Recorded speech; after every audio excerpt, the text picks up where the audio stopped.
What if I told you that you can change the world every time you go to the supermarket, prepare dinner, or visit a restaurant, and even enjoy every bite? Well, if you said that to me only 2 years ago, I would have laughed in your face. Back then, if I went to a restaurant, I would order a big, red, juicy steak. If you say to me, whatever you want to choose to eat, I would prefer to sit on a bar and with my bare hands tear a crab apart, bit by bit. I was a restaurant and a bar critic, and food to me was an adventure, pleasure, passion, satisfaction, memories, and home. Changing the world was not on my plate. But as I became a conscious eater, I discovered I can save lives, improve my health, and contribute to protecting the environment. I put the world on my plate. So I am changing it every time I go to the supermarket, prepare dinner, or visit a restaurant. And if you're thinking, like I did, that conscious eating means giving up all the pleasures of food, I have good news for you. I took all these ingredients of tastes, flavors, aromas, textures, and added in values of helping, giving, and protecting. So food is still an adventure, still a pleasure, still a passion, and I still enjoy every bite. We're all eating from the moment we were born throughout our lives. It's breakfast, it's lunch, it's dinner, and personally for me, it's everything in between. Before even I finish one meal, I'm already fantasizing about the next. But how do we choose what we eat? Based on advertising, your mother's cooking, habits, culture, taste? Most of the time, we don't make a conscious choice. We eat and never stop to think about all this food we put into our bodies. What's in it? How it was made? Where it comes from? Who suffered for it? Who died? What is its real cost? 2 years ago, although I was writing about food, I didn't know everything about it. Maybe I didn't want to. But then, as in any good story, I met a guy. That guy was so different than me. He was actually thinking about what he eats. He made a conscious choice.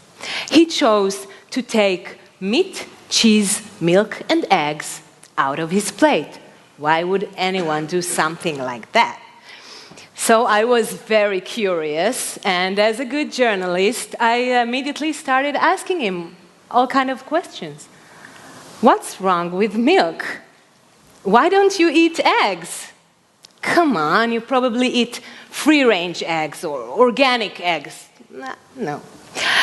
Okay, so I asked a lot of questions, and I got a lot of answers. And it was then that I knew that something had changed, that I will not be able to fantasize about this next meal the same way I did before. Who knows the cost of an egg? Who knows? Okay, but I didn't ask for the price. I asked for its cost. As a child, when I saw a little tiny yellow chick, all I wanted to do was to pet him. They are so sweet with these tiny little wings and yellow feathers, tweeting. It would have never crossed my mind to crush or to choke this little yellow chick to death. But this is exactly what I was doing by eating eggs. Every day, in Israel alone, 15,000 little chicks are being killed just because they are males and cannot lay eggs. Their sisters are being killed only 2 years later just because they don't lay enough eggs. In other words, the egg industry in Israel alone kills 9 million chicks and chickens every single year and throw them to the garbage. This is the cost of an egg, an omelette, and a cake. I visited dairy farms many times, but I never really saw the cows. All I knew was that cow gives milk. We all know that. But wait a second, I'm a mother, I gave birth. I know that in order for my body to produce milk, I have to be pregnant and give birth. So does a cow. Cow doesn't give milk.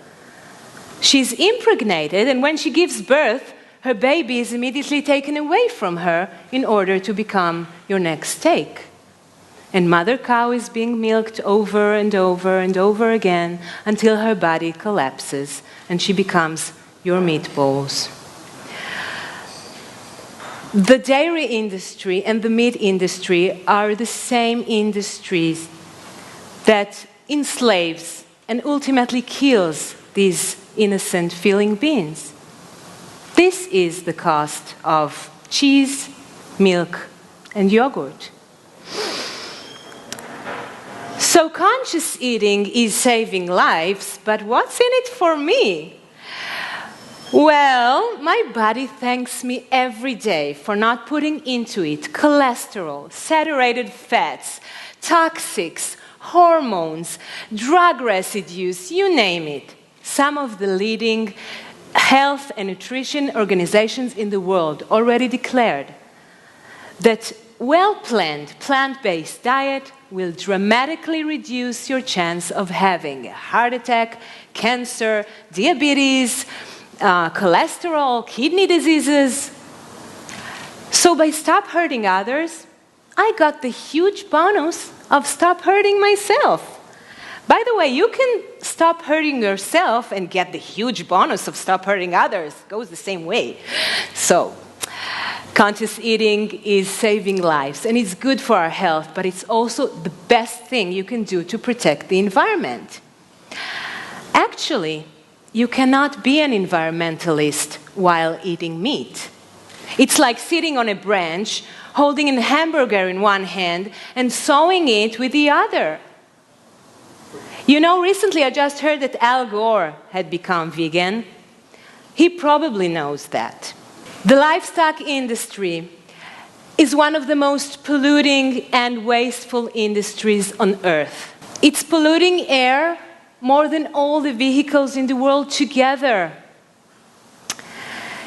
It's wasting so much water that just by going vegan, I'm saving 5 million liters of water every year. 5 million liters. Just me, just one person. The livestock industry uses 70% of agricultural lands to feed 60 billion land animals that humanity eats every year. 60 billion animals, that's a hell of a lot. If we take these lands and use them to grow food for people instead of all these animals that you eat, we would end world hunger. So conscious eating is saving lives, it's good for our health, and it's very good for the environment. Ladies and gentlemen, I think we have a win-win-win situation here. So when I decided to become vegan, I wanted to do it with the same passion I had for food before. I opened up my food blog, vegansontop.com, and yeah, that's the name. And I thought it would document my own personal private journey to vegan land.